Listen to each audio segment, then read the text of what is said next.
Working with your hands, installing and maintaining equipment, tinkering with a malfunctioning piece until the solution clicks, mechanical equipment repair workers keep a variety of equipment running and earn the appreciation of their customers.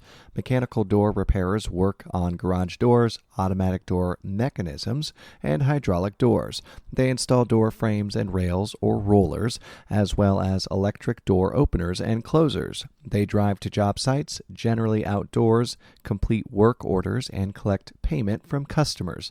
Control and valve installers and repairers work for utility companies. They test equipment such as electric meters and gas regulators, identify leaks or malfunctions, and make repairs. They typically work outdoors in teams and use safety equipment and procedures to minimize the hazards involved in keeping power sources connected.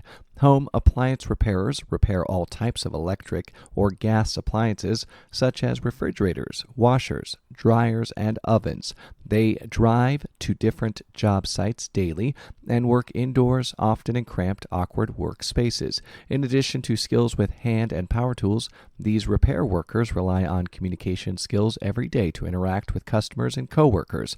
Most positions require a high school diploma or equivalent, though some valve and control installers may need technical training or an associate's degree.